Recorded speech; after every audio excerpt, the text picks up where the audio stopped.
Our DM can be a little evil. Last weekend, our group got together for a marathon session to start a new campaign in a new system. Upon arrival, we were all given copies of the Only War sourcebooks and told to build your regiment. Then build grunt level characters. Then make a few backup characters. Now, our DM runs what we refer to as high mortality games. In our several year-long D&D game, so many PCs died that our GM actually appears on the Hitler scale of death measurement. We were all familiar with the nature of a guardsman's life, so each of us made a bunch of backups, and didn't get too attached to any of our characters as we wrote them. No special snowflakes here. Our regiment was mustered, our characters met and trained, and we were deployed to fight some orcs. We learned the system in a few skirmishes, and commiserated when some of our characters rolled poorly or screwed up and bit the dust.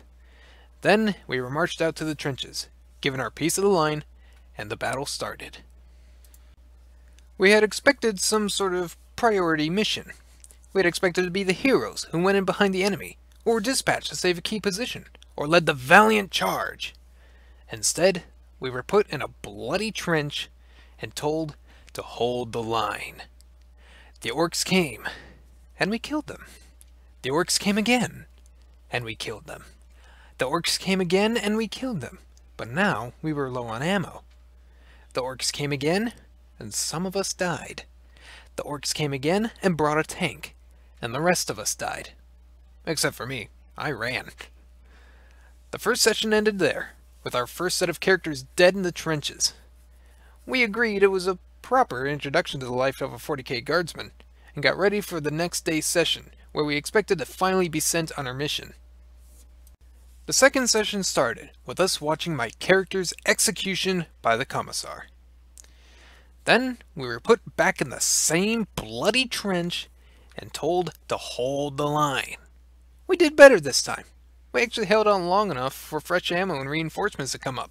But in the end, we died. Then we brought up new characters and did it again in another part of the trenches. Then again. And then again.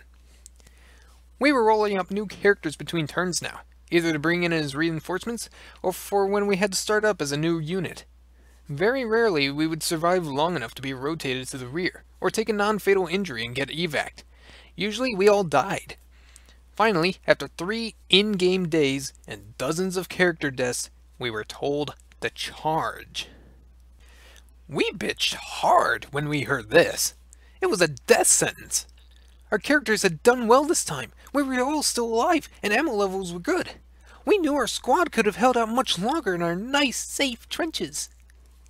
Our DM asked if we wanted to lodge our complaints in character. So we shut up and charged. We died like animals. We fought on the left flank of the charge, then on the right, then got to play our first armored characters in the center. When the charge failed, we played as a basilisk crew covering the retreat. Then our regiment was rotated off the front. Our regiment had lost 1/3 of its strength in that first engagement. Out of dozens of characters, only 10 had survived, and 5 of those were artillerymen who never saw the enemy. We were shown the battle map. We were shown where our squads held or failed. We were shown how much our charge weakened the enemy for the fresh, and much more valuable, reserve troops to come up and break them. We were given a summary of the next few months of light skirmishes and mustering. Then, we were sent into battle against Traitor Guard. We were taking a city this time, and once again, our regiment acted as the cannon fodder. We secured and pushed, and secured and pushed, and died and died and died. We decided we'd take the orcs back any day. At least with them it was obvious who the enemy was, and their snipers and heavy weapon teams were nothing compared to what we were fighting here. We were higher level this time, and better at the game, but still, we died in droves, leaving only a few characters alive when our regiment was stood down, while a veteran regiment took the lead. Once again, we got to see the nice little map of our progress, and we all got a warm, fuzzy feeling when he showed us how our stubborn defense of one building had crippled an enemy advance. But we were exhausted. Our DM pressed us to play fast and make new characters faster. We would roll up little Jimmy, who lied about his age to enlist, then have him bleeding out in a pile of rubble within a handful of minutes. It drained us. We were actually glad to take the evening off from playing, just to watch movies and hang out. The final day of our marathon started with more orcs. But this time, we won. That's not to say we didn't die like frogs in a blender, but we damn well won. We pushed them out of their barricades and hounded them across the plains when they routed. I played a gunner and a salamander during the chase and mowed down greenskins like ugly blades of grass. We partied like champs in the tiny redneck town we liberated, then settled in for a few months of boring garrison duty before we got redeployed. Then we fought some Tyranids. It was only a splinter fleet, so we actually had a chance. But it was hell. Our regiment was defending an evac point on some grassy agri-world, and it was trench work again. We burned off the grass to clear lines of fire, dug ourselves into the rich soil, set up the heavy weapons, and watched the edge of the burn area like hawks. Trigger-happy hawks, as it turned out. We wound up failing a spot check and killed the first few retreating PDF to come through the grass. When the Tyranids came, it was ridiculous. We mowed down wave after wave of Gauns, but unlike orcs, Tyranids don't lose morale and break. They just keep coming as fast as you can kill them. We stopped using actual dice for a while, just so we could roll combat faster. The bastards in command had decided to do a collapsing defense, which meant we fought until the front trench was collapsing. Then they shelled the bejesus out of us while we retreated. We lost something like 20 PCs to our own goddamn shells. But it really did work pretty well, at least until we ran out of ground to give.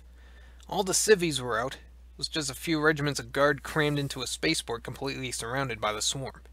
We were killing them off as fast as possible, and hoping that either reinforcements or evac would come down before ammo ran out. Things started getting bad when the higher forms of Tyranids started appearing. Gauns and gargoyles were bad enough, but it was when the warriors showed up that we started taking serious casualties.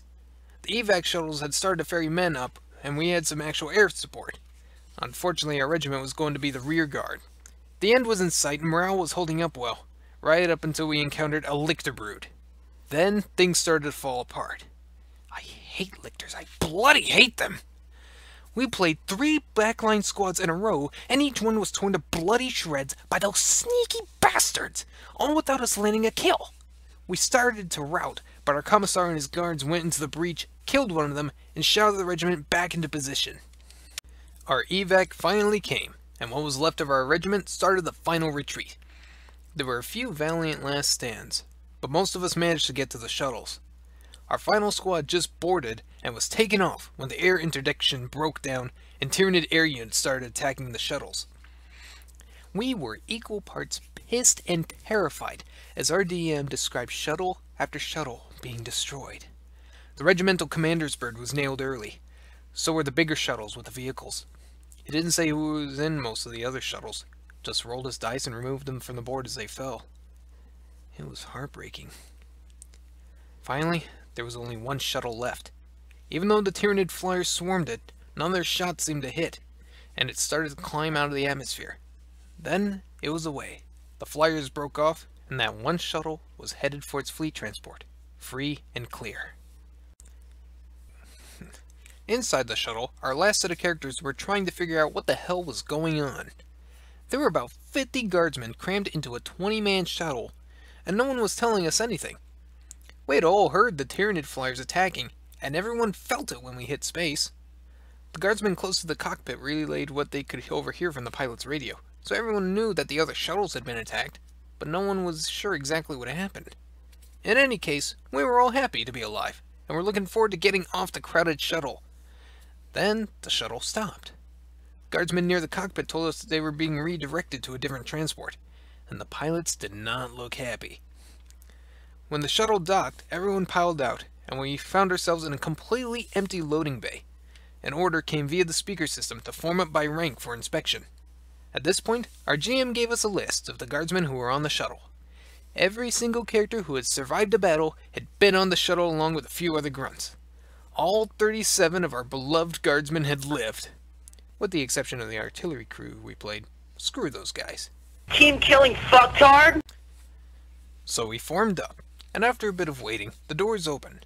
Then a few squads of stormtroopers marched in and instructed us to drop our weapons. There was a bit of argument on this point, until the captain of the stormtroopers pulled out an inquisitorial rosette and told us we were currently guests of the Ordos Xenos. After we were done pissing ourselves and disarming, an acolyte and a team of Medicae entered. We were informed that a regiment has been disbanded, we were officially dead, and we would all be subject to a scan for gene-stealer infection. At this point, our DM ended the session. We were each handed copies of the Dark Heresy Core Book, a list of our surviving guardsmen with all the filler grunts crossed off, and were told to pick our characters for the next game. So, yeah, that's how our DM does backstories.